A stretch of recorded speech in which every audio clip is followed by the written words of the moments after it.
बाकी सीटें सिवान, हम अलीनगर की बात करें, मैथिली ठाकुर की वजह से बड़ी चर्चा में आई। सिवान में बड़े बड़े लोगों ने प्रचार किया। रघुनाथपुर तो है ही चर्चित सीट जो कि शहाबुद्दीन की वजह से चर्चा में रहती है, और यहाँ मंगल पांडे खुद सिवान से चुनाव लड़ रहे हैं। इस सीट पर क्या देखने को मिला? जिसका जो पारंपरिक वोटर है वो इंटैक्ट रहा, या लग रहा है कि भाई किसी ने किसी में सेंधमारी कर दी है? नहीं, सिवान में मंगल पांडे को थोड़ा एज मिलते हुए दिख रहा है। ठीक है, सेंधमारी की कोशिश की, हालांकि वहाँ अवध बिहारी चौधरी कई बार से वहाँ को ये रिप्रेजेंट कर रहे हैं, लेकिन अवध बिहारी चौधरी का जो सीधे एक्सेस लोगों तक नहीं है, या अवध बिहारी चौधरी मौजूद नहीं रहते हैं, तो थोड़ा इनके खिलाफ एंटी इनकम्बेंसी था। पार्टी इंडिया गठबंधन से कोई नाराजगी नहीं थी, लेकिन अवध बिहारी चौधरी कभी कभी कैंडिडेट के खिलाफ भी थोड़ी उदासीनता हो जाती है कि चलो अब इनके हिस्से में तो जो आता है वो ठीक है, हमारे हिस्से में तो कुछ आना नहीं है। तो मंगल पांडे वाली सीट को बीजेपी ने अपनी प्रतिष्ठा की सीट बनाया, चूंकि एमएलसी हैं, और एमएलसी के बाद इनको लड़ाया गया, तो लगातार ये कैबिनेट में महत्वपूर्ण पद पाते रहे हैं, प्रदेश के अध्यक्ष भी ये रहे थे। तो मंगल पांडे की सीट को लेकर के इन लोगों ने अपनी प्रतिष्ठा से इसको जोड़ा है, और मंगल पांडे के साथ वहां के वोटर, चूंकि इस मामले में देखिए, इंडिया गठबंधन हो या आरजेडी हो, ये जातीय ध्रुवीकरण की राजनीति करती है, और बीजेपी जो है वो धार्मिक ध्रुवीकरण की राजनीति करती है।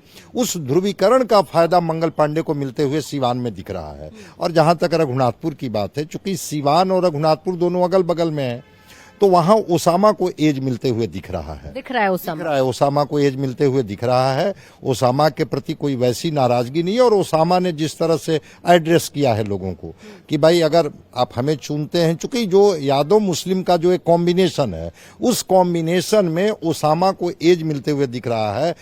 कितना माइनॉरिटी यहां पर एकजुट होकर के सिवान में वोट करेंगे अवध बिहारी चौधरी को, लेकिन वहां का जो कॉम्बिनेशन है वो ओसामा के साथ है। और लालू प्रसाद जी ने भी अपने तरीके से, तेजस्वी जी भी जाकर के एक एड्रेस किया है, और ओसामा को तो बजाते लाया गया। यहाँ शहाबुद्दीन के बेटे को अगर एज मिल रहा है, तो एक और सीट जो वैशाली जिले की है, लालगंज, जिसकी भी बात कर लेनी चाहिए। मुन्ना शुक्ला की बेटी शिवानी शुक्ला चुनाव लड़ रही थी और खूब प्रचार प्रसार किया, मां की आंखों से आंसू भी छलके, और लगा कि भूमिहार वोट जो है, जिसे माना जाता है कि भाई एनडीए के साथ जाएगा, वो भूमिहार वोट यहाँ बट रहा है। क्या रिपोर्ट यहाँ से आई? बिल्कुल, जिस तरह से वो रोई अपने पिता से गले मिल करके, उसके बाद थोड़ा संपैथी तो है, और भूमिहार उनका साथ देते भी रहे हैं। मुन्ना शुक्ला तो चुनाव वहां से जीतते रहे हैं।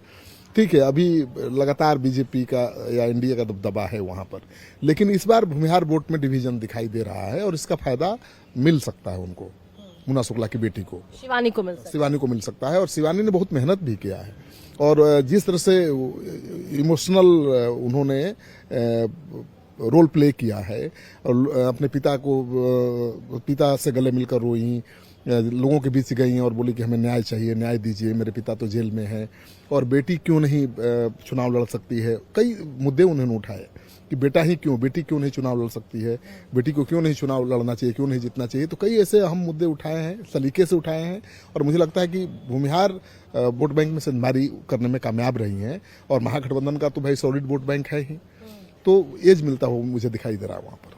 ये लालगंज में भूमिहार वोट अगर बट गया तो मुन्ना शुक्ला की बेटी को एज मिल जाएगा, लेकिन ऐसे ही अगर कास्ट वाइज हम देखें, आज जितनी भी सीटों पर आप घूमे, आपने पटना की लगभग सीटों को कवर किया, वहां जो पारंपरिक वोट है वो इंटैक्ट नजर आया, या लगा कि नहीं महागठबंधन ने चलिए इनके सवर्ण वोट में सेंधमारी कर ली, या जो यादव और मुस्लिम फैक्टर है उसमें एनडीए ने कुछ सेंधमारी कर ली?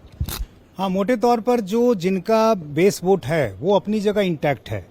एनडीए का जो एक अपना बेस वोट है वो अपनी जगह दिखा, और जो महागठबंधन का है खासतौर से एमवाई, वो अपनी जगह दिखा। लेकिन इस बार तेजस्वी यादव ने एमवाई में ऐड करने की कोशिश की।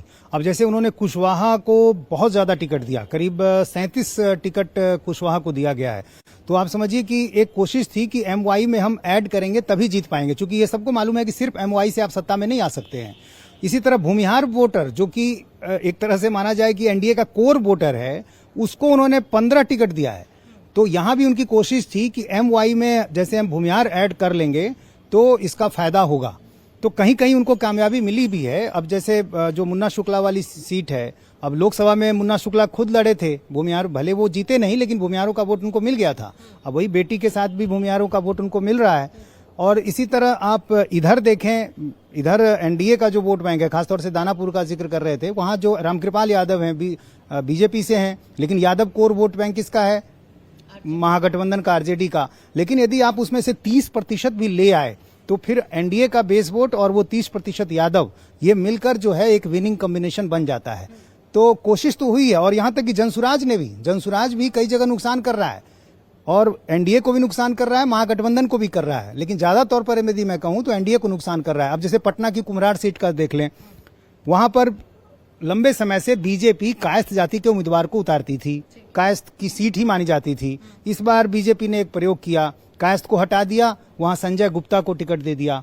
अब ऐसे में वहां के कायस्थ वोटर नाराज हो गए। वहां एक केसी सिन्हा है, मैथ के काफी जाने माने टीचर हैं, उनको उन्होंने उतार दिया जनसुराज ने।